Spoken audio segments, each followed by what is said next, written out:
بسم الله الرحمن الرحيم الحمد لله والصلاة والسلام على رسول الله. Em nome de Deus, o clemente, o misericordioso, louvado seja somente Allah, o Senhor do Universo, e que a sua paz e as suas bênçãos estejam com o profeta Muhammad, com toda a sua família, com todos os seus companheiros, Abu Bakr, Umar, Uthman, Ali, e com todos aqueles que seguiram a orientação deste profeta e de seus companheiros e de sua família até o dia do juízo final. Wa ba'd. Estamos aqui em mais um encontro na TV Córdoba Internacional, tratando de técnicas que o profeta Muhammad sallallahu alaihi wasallam utilizava delas para ensinar as pessoas. E vimos em programas passados que o ensino do Islã, o que se deve ter sempre em mente, é a divulgação do Islã, a passar essa mensagem celestial e a última e a verdadeira delas para toda a humanidade, e obviamente nós não ficamos à mercê somente de outros pensadores com relação a técnicas de ensino, a maneiras de ensinar, senão que temos também as próprias diretrizes ou os próprios conselhos do profeta Muhammad sallallahu alaihi wasallam de ensinar as pessoas. Vimos em vários programas passados, em alguns programas passados, aliás, como que o profeta Muhammad sallallahu alaihi wasallam se dirigia às pessoas, a maneira que ele perguntava para as pessoas e a quantidade até de palavras que ele utilizava numa frase, que, como no dito da Aisha radiyallahu anha, podia se contar nas mãos, né, nos dedos de uma das mãos, o número de palavras que o profeta Muhammad sallallahu alaihi wasallam utilizava numa frase. Vimos que ele nunca cansava as pessoas com longos sermões e etc. E uma dessas provas, e essa analogia que nós podemos fazer, é o fato do profeta Muhammad sallallahu alaihi wasallam uma vez estar rodeado de crianças, e as crianças prestavam atenção, né, nele, o que prova, e o que, como todos nós sabemos, ainda mais educadores que já deram aula e etc., sabem que para você prender a atenção de uma criança, que é muito mais ativa, né, do que um adulto, é necessário um dinamismo muito grande. Você não pode falar muito, você não pode se estender muito num só assunto. São vários assuntos jogados, eles absorvem aquilo de uma forma bastante intensa e bastante dinâmica e bastante rápida, e, portanto, você tem que ser, não pode ser cansativo para elas. Qualquer coisa, elas já levantam, já vão querer sair correndo, etc., fazer outras coisas. E assim era o nosso profeta Muhammad sallallahu alaihi wasallam. Vimos também que essas coisas, ou essas diretrizes, esses conselhos, foram dados pelo profeta Muhammad sallallahu alaihi wasallam, sim, mas isso era uma inspiração de Allah subhanahu wa ta'ala, através da revelação que era descendida a ele. Ou seja, são inspirações divinas que nos ensinam em nossos inúmeros aspectos da sociedade. Hoje, nós vamos falar sobre uma outra técnica, um outro conselho que o profeta Muhammad sallallahu alaihi wasallam, uma outra forma que o profeta Muhammad sallallahu alaihi wasallam fazia para ensinar as pessoas, que era o esquema de perguntas e debates, perguntas e respostas. E isso se deve não só ao fato de você testar o conhecimento daquela pessoa, inclusive para não ser repetitivo, para não ser cansativo, para não se tornar muito longa a explicação. Você joga uma pergunta para a pessoa, e a partir da resposta dela, você ensina a pessoa. Uma observação que eu gostaria de fazer aqui, que eu acho que se faz necessária, é o fato do seguinte: nós podemos estar vendo essas técnicas e muitos podem estar pensando, mas eu já li isso em algum livro de pedagogia, na escola que eu dou aula já nos ensinaram isso, ou algo parecido com isso e etc. E que isso já de certa forma já faz parte do conhecimento das pessoas e não uma coisa inerente ao Islã. É verdade?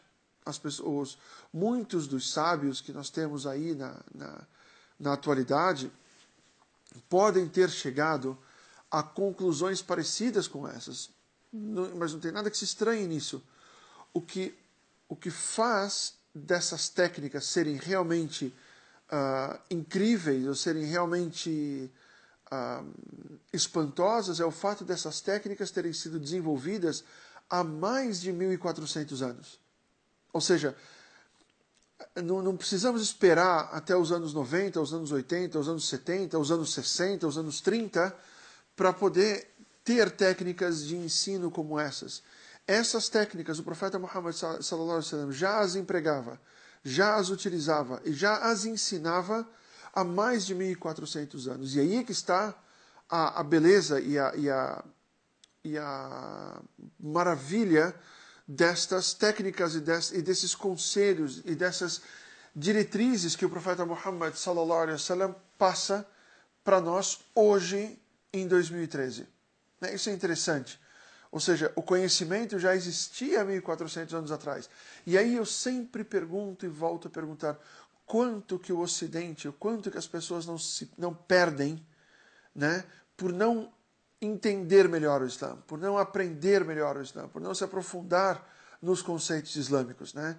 Talvez teríamos uma sociedade muito diferente da que nós temos hoje, muito mais avançada em muitos aspectos, se dessem ouvido para a Sharia e percebessem que a Sharia de Allah subhanahu wa ta'ala, desenvolvida já há mais de 1400 anos, nos ensina ainda hoje, no ano de 2013, no ano de 2013, você ainda tem ensinamentos que são úteis para a sociedade. E se esses ensinamentos tivessem sido tomados em consideração lá no passado, teríamos hoje muito mais desenvolvimento, muitas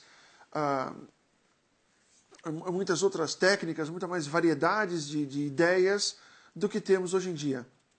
Infelizmente, as pessoas perdem, os muçulmanos, em primeira instância, perdem por não compreender melhor o Islã, por não entender melhor o Islã.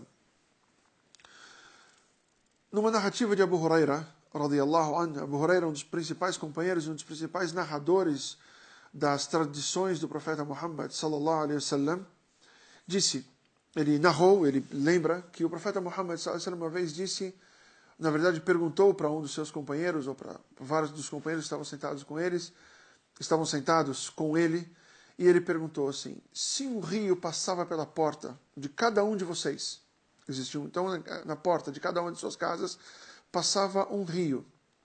E nesse rio, toda vez que você saísse de casa 5 vezes ao dia, você entrasse nesse rio e se banhasse.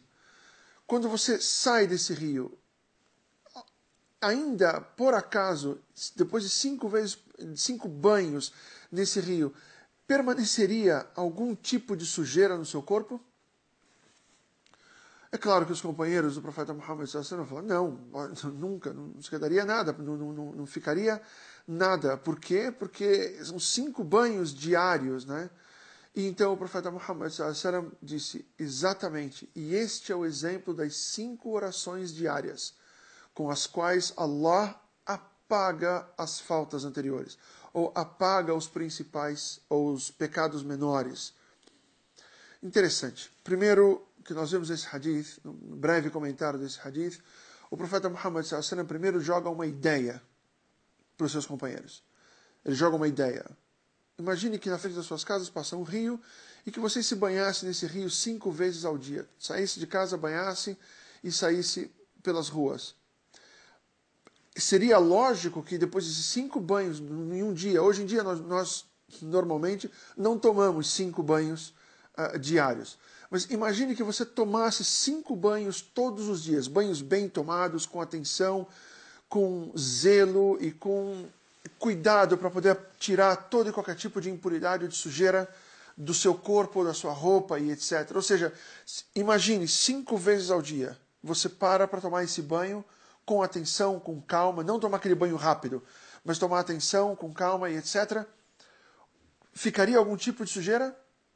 Não ficaria nenhum tipo de sujeira. É óbvio que não ficaria nenhum tipo de sujeira.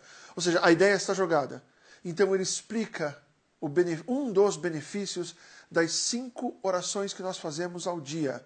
Ou seja, esse é o exemplo das 5 orações com as quais Allah subhanahu wa ta'ala apaga as faltas, limpa os pecados.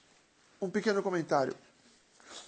as faltas ou os pecados que Allah subhanahu wa ta'ala apaga com as 5 orações são as faltas menores, são os pecados menores, não os grandes pecados. Os grandes pecados dependem de arrependimento, depende de um compromisso com Allah subhanahu wa ta'ala que você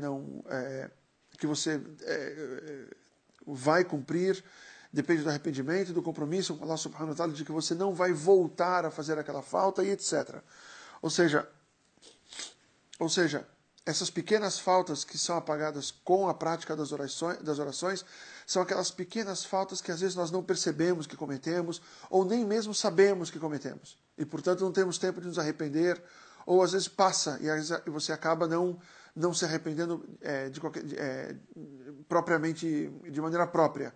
Ou seja, lembrem-se, não é que rezar 5 vezes por dia apaga todos os pecados e está tudo certo.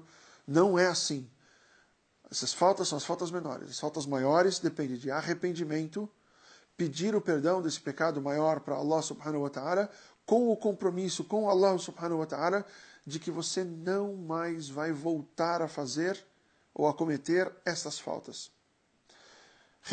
Reflitamos então não só sobre o hadith, mas como essa forma de ensinar, essa forma de passar informação que o profeta Muhammad sallallahu alaihi wasallam nos ensina desde o ano 600 da era cristã, e você tem hoje, em 2013, esse pedagogo chamado Muhammad, filho de Abdullah, profeta de Allah subhanahu wa ta'ala, sallallahu alaihi wasallam.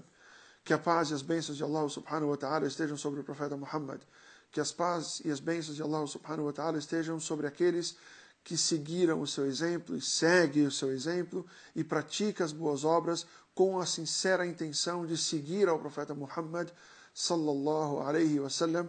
E essa é a importância de seguir a sunnah, de se conhecer a sunnah, ou seja, as tradições do profeta Muhammad sallallahu alaihi wasallam, e de praticar essa sunnah diariamente nas nossas vidas. Dessa forma alcançamos a satisfação de Allah subhanahu wa ta'ala nessa vida e, inshallah, na próxima vida também.